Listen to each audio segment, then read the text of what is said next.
Olá, pessoal. Continuando, tá? Segunda parte. Então, as cidades mais populosas da Ásia é Mumbai, ou Mumbai, lá na Índia, com 18,3 milhões. Calcutá, na Índia, com 14,7 milhões. Xangai, com 17,1 milhões, e Tóquio, no Japão, com 12,3 milhões de habitantes, tá? Então, a China aí tendo um destaque muito grande na questão de número populacional. A economia. Na economia existem países desenvolvidos como Japão, Coreia do Sul, Israel, Singapura, Taiwan, que se despontam em níveis de prosperidade econômica e qualidade de vida comparáveis aos da Europa ou da América anglo-saxônica. Tem a América anglo-saxônica, Estados Unidos e Canadá, né? Os dois países desenvolvidos da América. Então, quando a gente fala aí em Ásia, em desenvolvimento industrial, a Ásia tem uma grande diversidade também na economia, diversificada, a economia é bastante diversificada, e aí tem em destaque Singapura, Coreia do Sul e esses países, né? Então, se for pegar Coreia do Sul, Singapura e Taiwan, são países que fazem parte dos tigres asiáticos, tá? E por que eles são tigres asiáticos? Né? Pelo salto que eles deram na economia, né? Na economia, eles avançaram bastante por conta do grande investimento que existiu aí para a parte tecnológica, indústria tecnológica, investimento em mão de obra qualificada e também investiu na educação.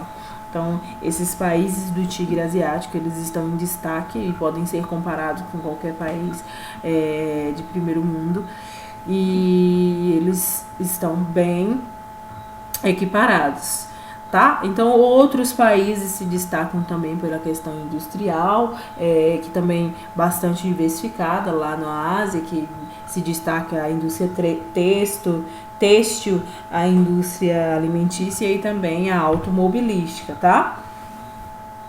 Por outro lado, todo o continente distingue-se por exibir populações muito pobres, em contraste com elites detentoras de enormes riquezas. Então, vai retratar bastante aí a desigualdade social, que também é bastante presente e existente lá no continente asiático. Falando lá da indústria, a gente não pode esquecer da China, que é um destaque mundial nos últimos anos, e podendo aí superar os Estados Unidos mais alguns anos para frente, tá? Então, é uma grande potência, é uma das maiores potências econômicas no mundo, é a China. Falando de fauna, flora e clima, que possui também uma grande diversificada de tipos de tanto de fauna, flora e clima. Eu vou falar um pouco mais do clima. Primeiro eu vou ler aqui: a amplitude territorial da Ásia promove diferenças de latitudes, apresenta regiões de baixas e elevadas altitudes e possuem a grande influência das massas de ar e da continentalidade ou maritimidade, o que promove os continentes uma boa multiplicidade de tipos de clima de formação vegetal.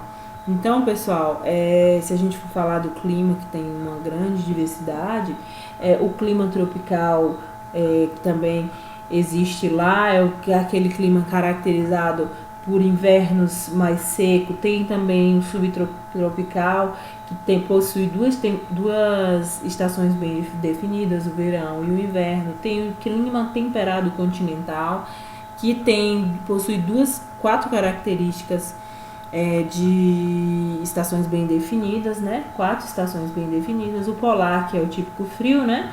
O subpolar, que tem os verões mais curtos. E temos também aí, dentro do continente, os climas de monções. Esse clima de monções é aquele em que a área de alta temperatura empurra a área de baixa temperatura, que pode ser tanto o continente quanto a área oceânica, e gerar tanto um clima com bastante incidência de chuva, quanto com bastante incidência de secura, de estiagem.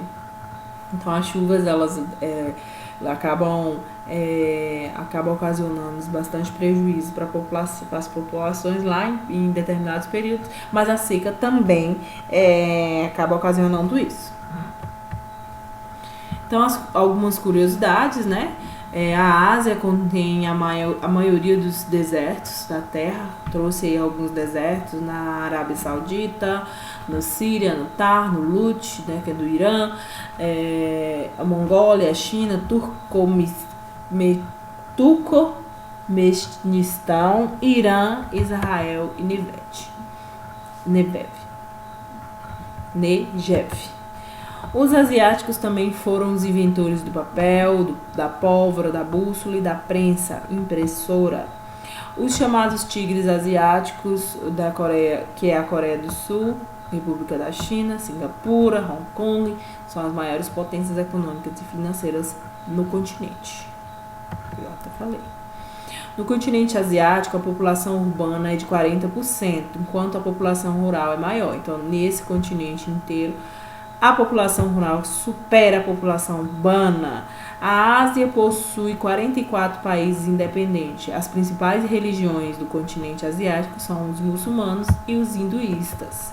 Aí eu trouxe uma atividade para vocês, que essa atividade vocês vão ter que observar essa imagem, né, desse deserto e essa outra imagem dessa plantação, dessa agricultura aí lá no Oriente. Essa plantação de arroz. Vocês vão observar as duas e vão responder essas questões aqui. As paisagens são semelhantes? Quais as condições de termos dentro de um continente paisagens tão diferentes? 3. Ambas estão no continente asiático? É interrogado, viu, pessoal? Identifique a paisagem natural e a humanizada e quais os motivos de existir diversas paisagens diferentes dentro do continente. Eu falei isso, quem assistiu e prestou atenção na aula já sabe. Agora você vai criar um mini diário de viagem descrevendo as variadas paisagens que cruzaram pela viagem. Vocês vão escolher aí, como eu já falei, olha, eu vou enviar para vocês também como PDF esse mapa. Vocês vão imprimir o mapa e vão responder essa questão. Olha só que as questões. Faça um traço no mapa perpassando pelos países que irá percorrer. Vão escolher de 3 a 5 países. Depois vocês vão fazer um diário de viagem descrevendo as paisagens desses países que vocês passaram e como os diversos povos utilizavam os recursos naturais naquele lugar, tá? Então, qualquer dúvida que tiver sobre a atividade é só entrar em contato comigo, tá bom? Beijinho e vocês me entregam a atividade na próxima segunda-feira, dia 13 de julho, tá? Até mais!